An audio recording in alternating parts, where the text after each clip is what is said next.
to introduce you to someone, or should I say something, that you probably know very well indeed, but you may not realise. Your voice. Have you met your voice before? Do you know about your voice? Have you heard your voice? Have you noticed your voice? And if you hear yourself saying right now, what voice? I don't have a voice. That's the voice. I once heard it described this way. You're in a coffee shop and you're really looking forward to a lovely coffee. Oh, doesn't it smell good? What sort of coffee shall I have? I do like a latte, but cappuccino would be a bit stronger, and that frothy milk is so nice. But then a latte, I deserve a latte, and a really big one. Oh, in fact, maybe I should have a hazelnut shot. That would be nice. Or even a caramel shot. No, it's far too many calories. I remember reading that time and it said like 200 or 300 calories in one cup. No, I'll just have plain. But then what kind of milk shall I have? I could have dairy milk, but coconut milk is so delicious. I fancy something a bit creamier. Maybe oat milk. Oat milk's really... I wish they had cream. Oh, oat milk. Oat milk latte, please. Now, if I was standing watching you in the coffee shop, what would I see? Would I see you talking to yourself? No, of course not. This is what I'd see.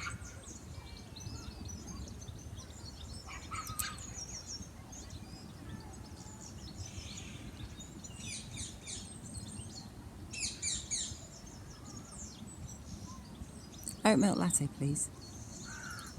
So, now let me ask you a question. Is this voice you, or is it separate from you? So before you say, it was me, of course, let me ask you, is it consistent?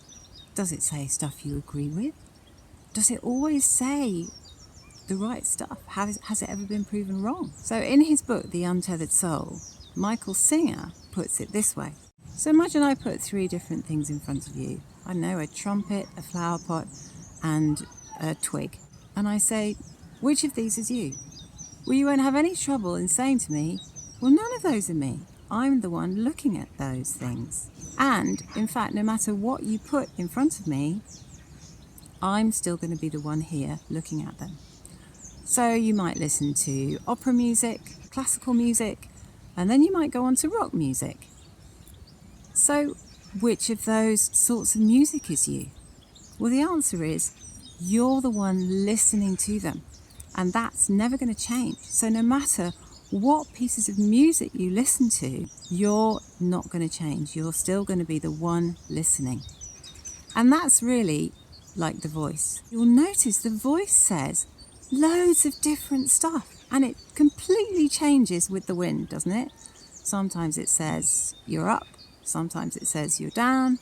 Sometimes it says I'm so lonely, I've got no friends. Sometimes it says I've got loads of friends. Sometimes it says I'm happy.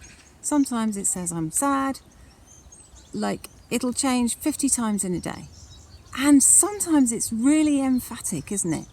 You must do this. You mustn't do that. So the problem comes when we think that voice is us. We start to do what it says. So it might say, oh, that person is annoying. I know you've been living with him or her for like 10 years, but honestly, I mean, how could you have married that person? Honestly, that the habits, or, you know, they don't love you, or, and the problem is that if you listen to it, have you noticed how it keeps on talking?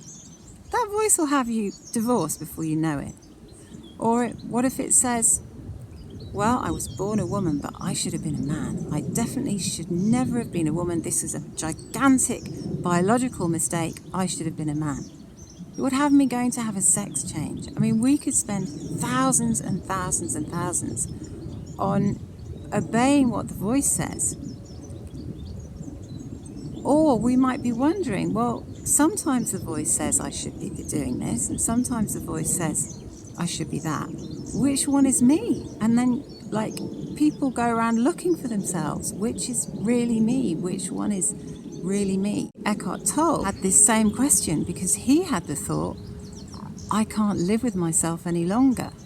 Now, how many people have that thought, and what's it going to have you doing if you believe it? Well, luckily, he got really confused at that point, and he started to think, well, is the one of me or is the two?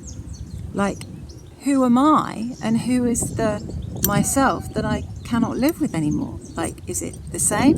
Is it different? So, this is the route to freedom. If you can start to distinguish and remember that that voice isn't you.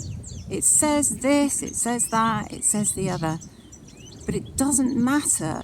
Just like it's different types of music or different objects in front of you, whatever it says, you are the one listening to the voice. And then when you can distinguish it, you can choose to listen or not listen. And that's the secret. You can then realize, oh, it's just going to carry on talking and it's going to say all sorts of stuff. And I don't need to believe it. And if you can do that in the normal times, like the everyday times when it says, I'm hungry or I'm lonely or whatever it's saying, then you'll find it so easy to remember when it starts getting a real bee in its bonnet. Like my voice used to say to me all the time, you're so stupid. How could you have done that? Oh, you're just an embarrassment. Or, I'm never going to be any good at this. There's no point trying to get fit. I'll never be fit. I'll never get rid of those extra pounds. Might as well have another cream cake. I'm never ever going to be able to forgive that. I'm never going to be able to forget that. That's hurt me forever. I can never get over that. Men are dangerous. Women are all untrustworthy. They just cheat on you. And any of that other disempowering stuff that it says to us. You name it. You've been there, right? And if you can remember during those times that that voice is an imposter, it says it's you, but it's lying to you, then it is the first step to a journey towards unending happiness. And it's the first step towards freedom. Do remember to like, subscribe, and share with somebody who comes into your mind. And can't wait to see you again. Bye for now.